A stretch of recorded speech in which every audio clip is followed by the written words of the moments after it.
Good morning, Delaware. We are so happy to be here on a Friday that is beautiful with sunshine. So much sunshine. I need the sunshine. Give me all the sunshine. I'm very happy for it. We're going to flip our show order today, our regular format, and we're going to bring you our guest the first half of the show because he is a high school teacher. He's a very busy man, and I hear today he's lucky to get him. Yeah, he's got a really special event happening at Delaware Hayes High School. We've got Mr. Jim Bibler on the line. Jim, are you there? Yep, I'm here. Well, hi. Good morning, Jim. You are on air with the Delaware County District Library Off the Shelf Show. Yeah, good morning. Good morning.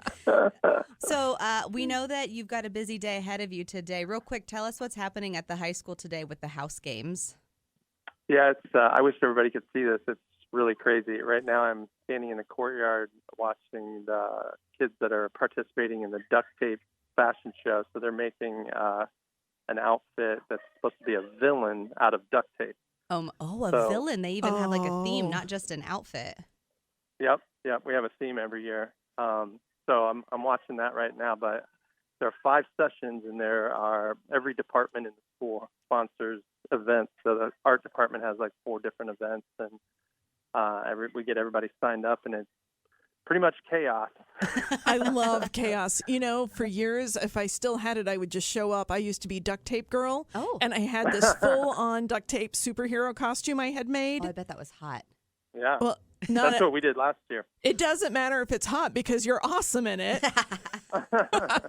It was the best. I had so much fun. I love hearing that. You know, you can get the duct tape guys. Maybe somebody's going to get, a prize out of this. People get scholarships from their duct tape clothes. Oh, that's so cool. Yeah. So we have competitions all year for a house, and then today is like the culmination of the whole season, and so there are points for every competition, and so everyone's trying to move up and win the house cup. That's the big deal. Oh, yeah. So today is the day. Anything can happen, and the house cup can be claimed by anyone. It's all up in the air, right? Yep, that's it. Yep. That's awesome. Well, I gave a little bit of a preface. So you teach art at Delaware Hayes High School, and what are some of the classes that you specifically focus on? So I get to teach drawing all day, which has kind of always been my dream. But I could have up to 6 levels so someone could take my class 6 times.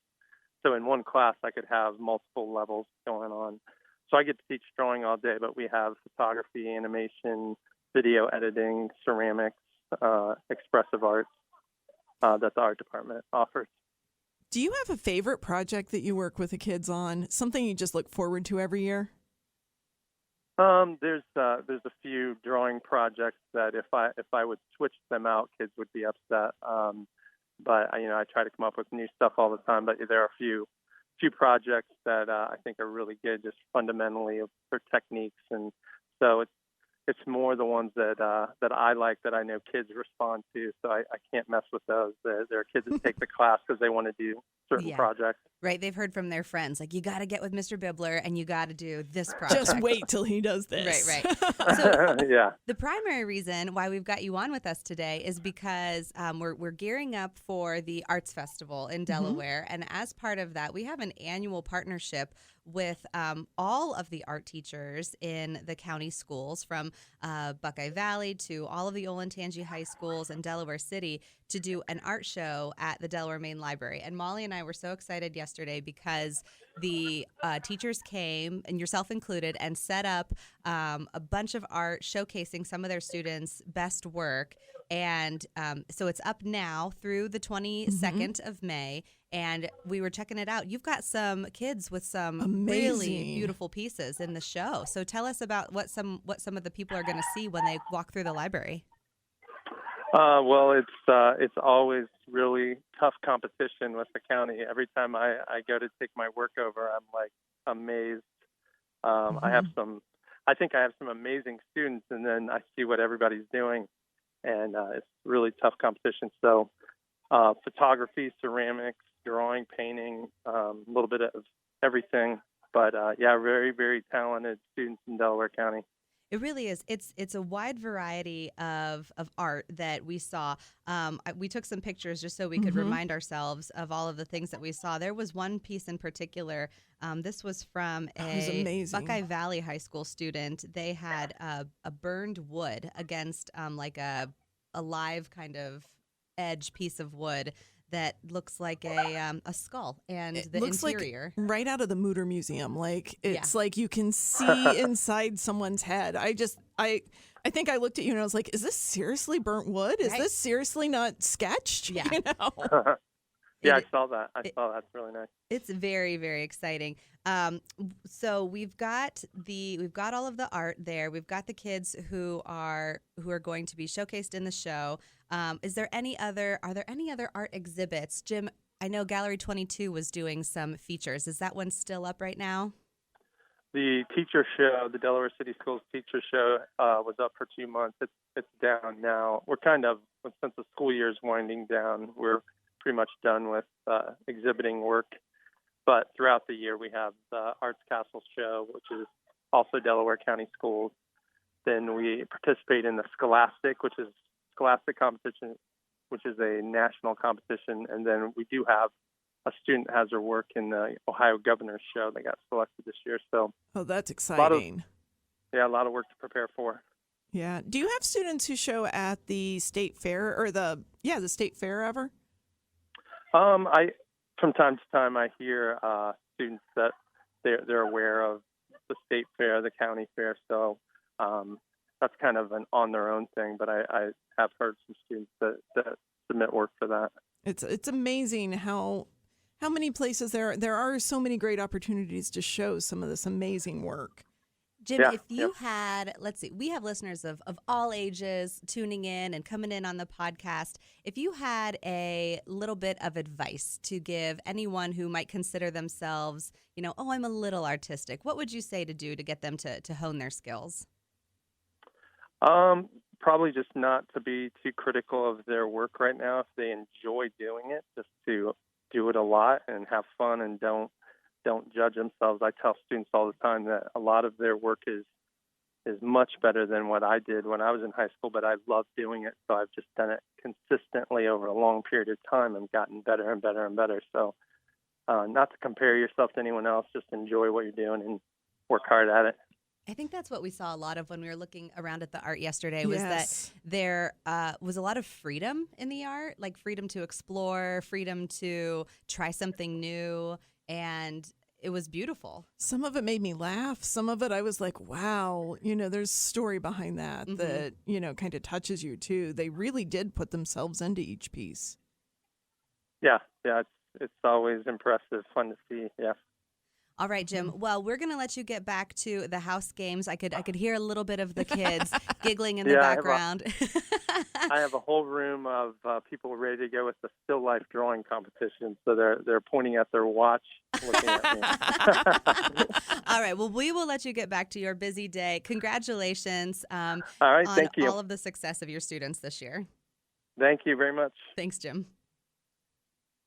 All right, so Molly and I we're going to dive into some of the pieces that we saw yesterday. What are some of the highlights that you saw in this art show? Okay, so there's one that I absolutely love, and it's a simpler piece, but had to be really hard to make.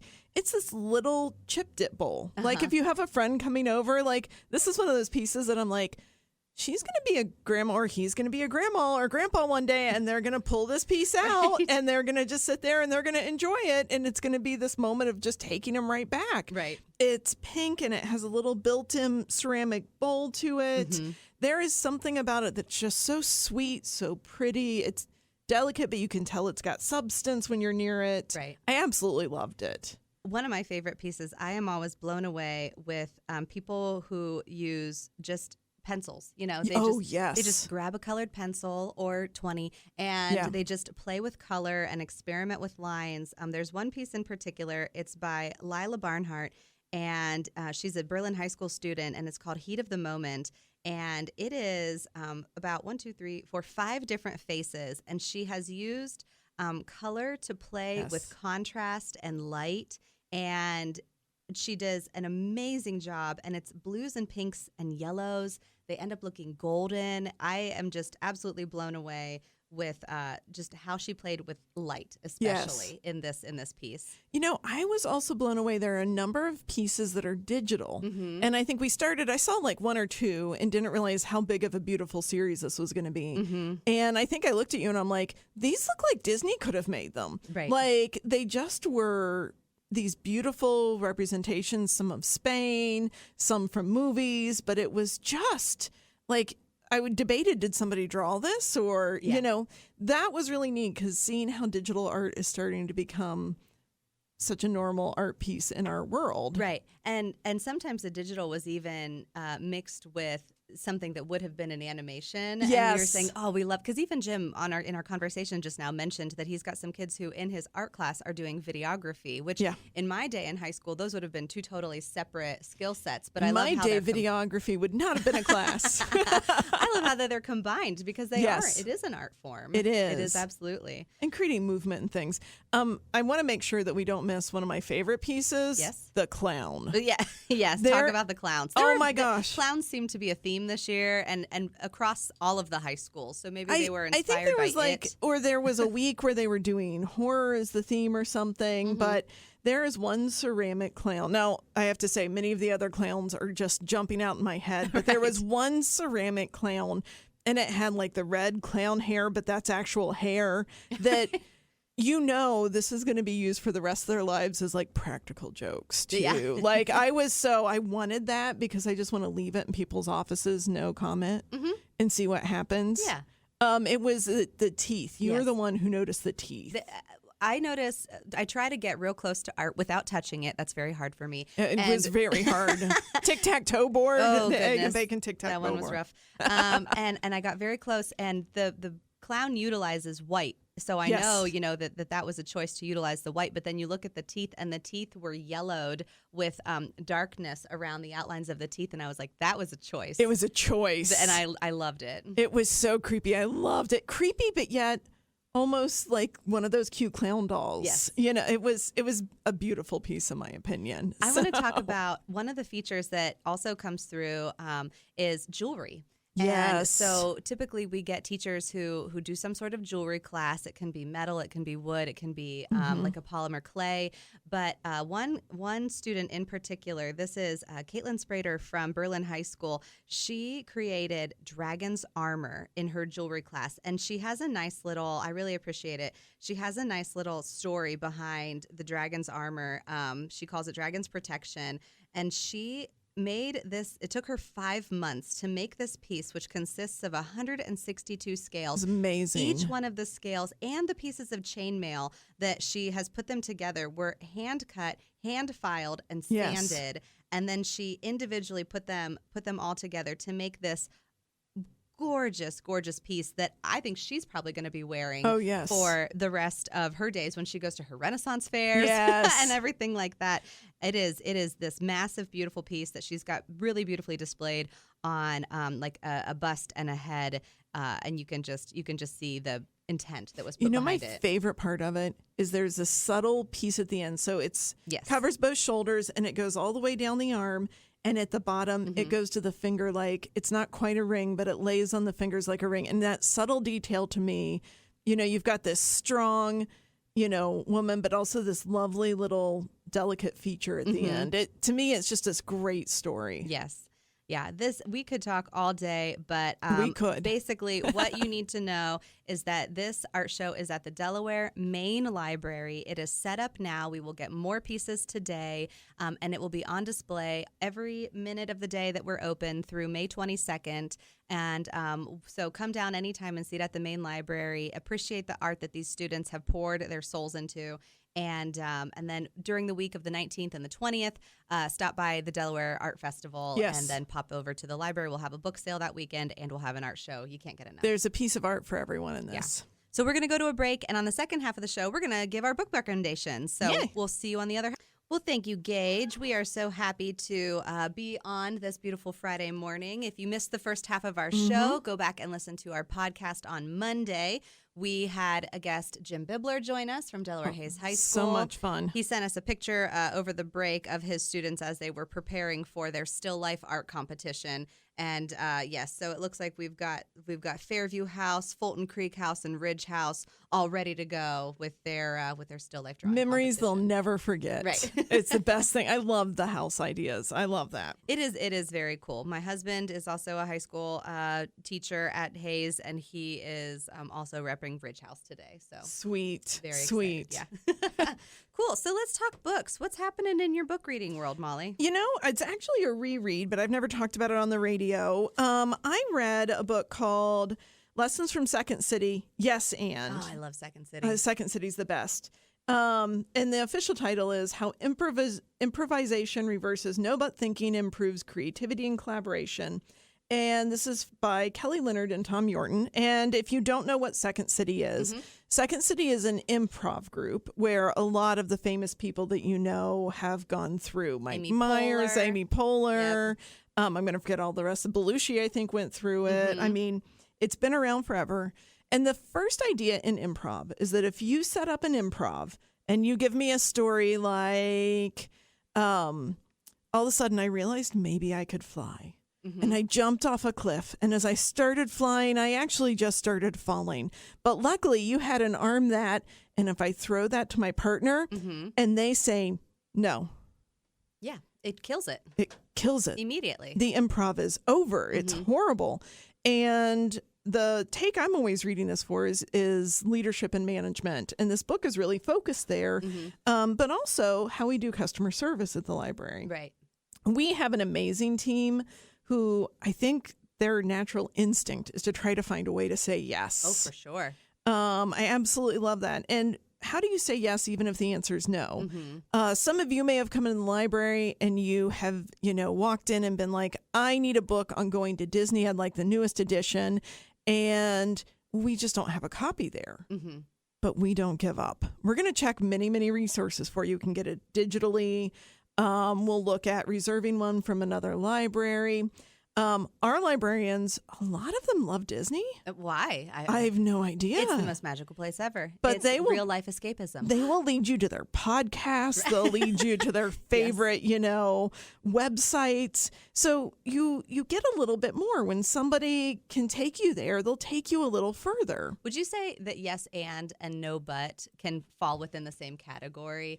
Because no but is like, I don't want to say no, but here's an alternative I can offer. It's interesting. In Second City, no but is a way to shut people down. Okay. It's where you get that. And it's just, I think sometimes you can, but in this book, they're talking about it's no, but we've already tried it. Or, I see. It's sort of that.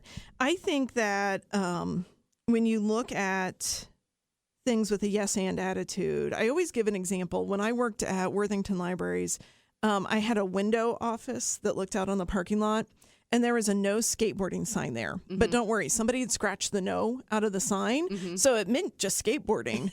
But like every day I would sit there and I would yell at the kids, and I'd be like, no, you can't skateboard here. No, you can't. And then one day I'm teaching yes and in customer service, and I look at myself and I'm like, wait a minute. I'm not using yes and here. You are not. So I actually talked to my ensemble. So when you're in improv, you have a group you're working with. Well, I talked to my ensemble and I was like, what can we do? And the next time the kids came, I was so excited. I ran out there and I was like, hey, you're amazing skateboarders. And they were. That was no lie. I'd love to see you skate more. The library has a situation where the insurance company won't let us have skateboarders. Darn, those insurance agents. I have this great idea, though. Do you know how close you are to a skateboard park? And I had printed out the map to the skateboard park from the library to the skateboard park, and I handed it to them. And I said, also, did you know that we have books about famous skateboarders? We have books about skateboarding tricks. We've got DVDs, And I went through all the resources. I was like, do you want to come in and I can show you some of that? And they said, no. But I will go.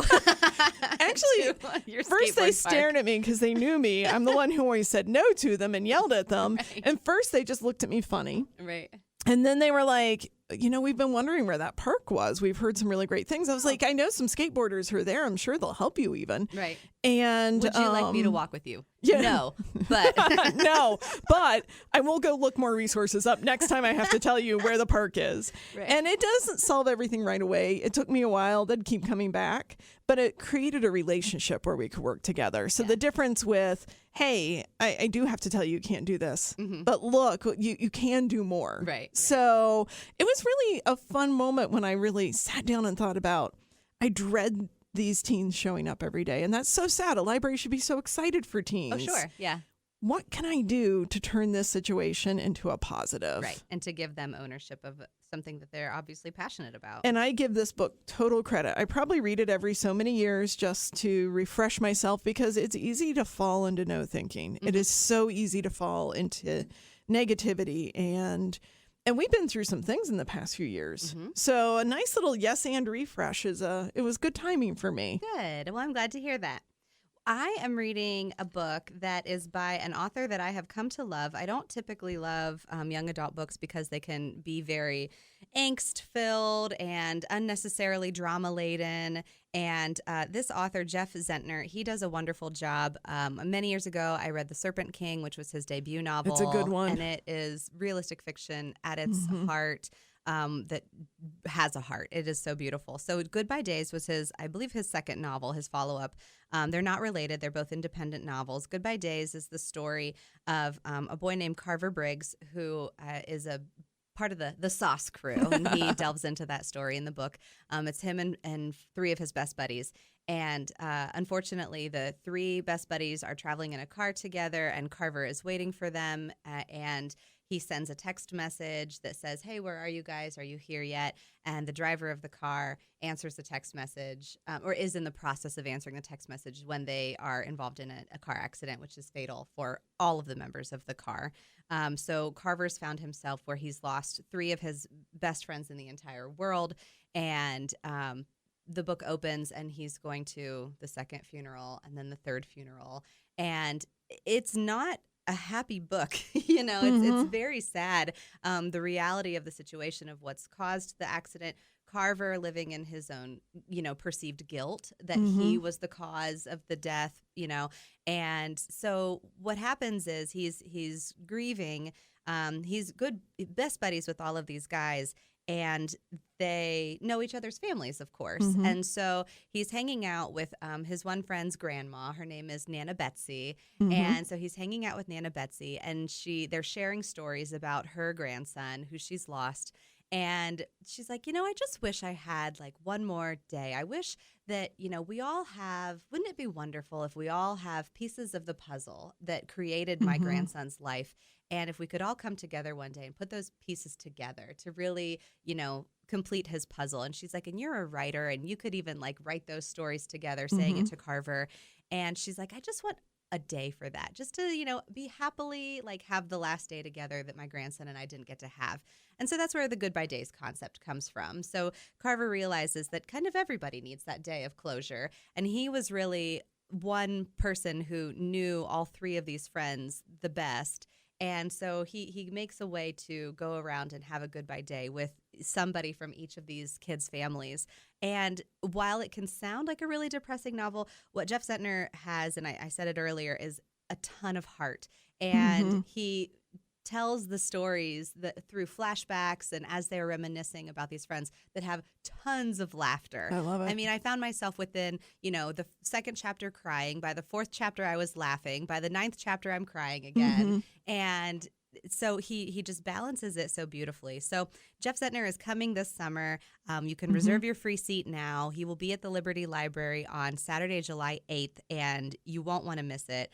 We've had such a full day today. We are already at our time. Are we? I guess we want to give some time to our friends at the Delaware City Digest.